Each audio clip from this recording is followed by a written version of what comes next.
I'm a student athlete, a successful one at that. I'm a USSSA All-American from the year 21 and a USA All-American from the year 24.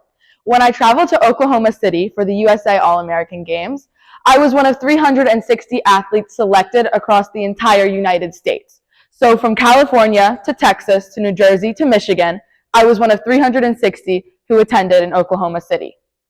But I'm also a student, somebody who works against time itself to complete assignments and to finish essays that are often due within weeks. And I have to study for tests and manage my time well during the season. It gets hard, especially with the rising expectations that come with getting older every year and the oncoming recruitment days that are coming. This past season, we had a particular tournament where we had just lost our game, and it was our last chance to get into Indiana Nationals, which is one of the best nationals. And our coach, Coach Rich, was talking to us. And Coach Rich has the longest talks ever. They're literally like an hour and 20 minutes like each. And he talked to us about our practice. It was about, what are you doing here? Why do you want to be here? What is the end goal? He told me that I had to hit the cages at least 3 times a week, outside of our other practices and our tournaments. And put into perspective, that is very hard. That would mean that I'd have a hitting session every Monday. I'd have practice Tuesday and Wednesday, 3 hours each, not including the drive there and back.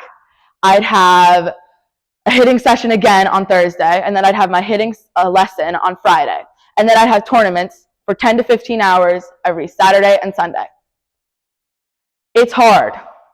Being an athlete, a student athlete, at this age and in this time is hard. With the numerous amounts of people who are starting to play, there's such a small chance of playing at the collegiate level. 1.2 million girls play youth softball. 2 to 3% of that each year make it to the collegiate level. That's 24,000 to 36,000.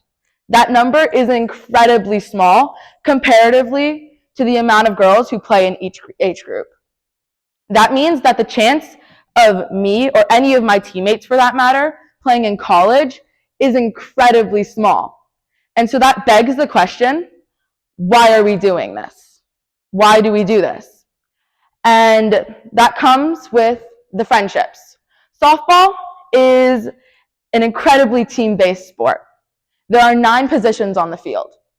You are always with your teammates, and with the amount of time we spend together, which during season is probably from like 20 to 40 hours a week, you have to be the best of friends.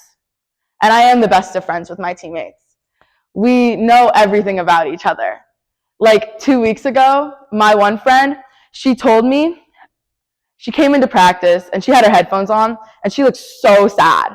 It was like really, I was like, what's up, girl? And she came up to me and she was like, my celebrity crush has a girlfriend.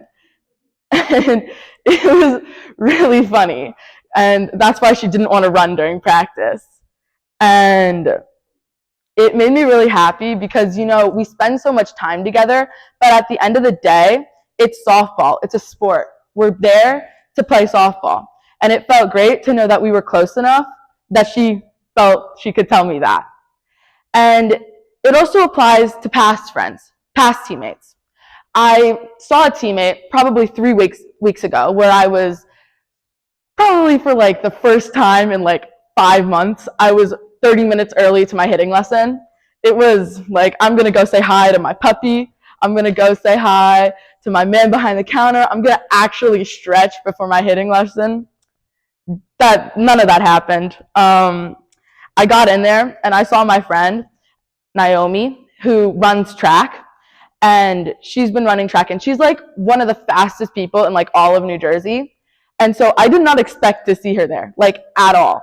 Like it was really weird. I was like, girl, what are you doing here? And she was there and we talked for like the next 30 minutes. even though I was probably supposed to be stretching and hitting. But it was amazing because I haven't seen that girl in like 3 years. And it was amazing to know that I could still talk to her. And because so many people play softball, there's a certain pressure. You know, you have to be the best to get recruited. You have to always be the best. College coaches will go around walking around tournaments and they have a black pen and a notebook, and they will cross out names and teams if you show like a little bit of disdain. If you show a bad emotion on the field, there's a high likelihood you won't get recruited. So that means you have to be at your best attitude at every single game. You always have to be positive. There is no room for error. You have to attend college camps, send emails. You have to be at the right places, be on the right team. You have to have a team with a name that is going to say, come to my game. And there is more pressure than just that. Besides the recruitment pressure and the mental pressure, there's physical pressure. Because as an athlete who has such a tough week, you have to learn how to recover. I remember one of my teammates, Skylar, we were in States. It was the middle of the season, and it was Sunday. So you play until you lose. She probably pitched 9 games in a singular day.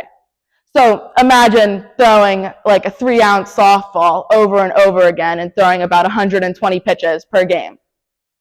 So 120 times every single game times 9. So yeah, and she pitched really well. Like, it was really surprising.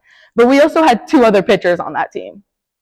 So it was a little disappointing to see that the physical pressure and mental pressure got to them. But that's what softball is. It's a mental game. You have to be mentally tough to play.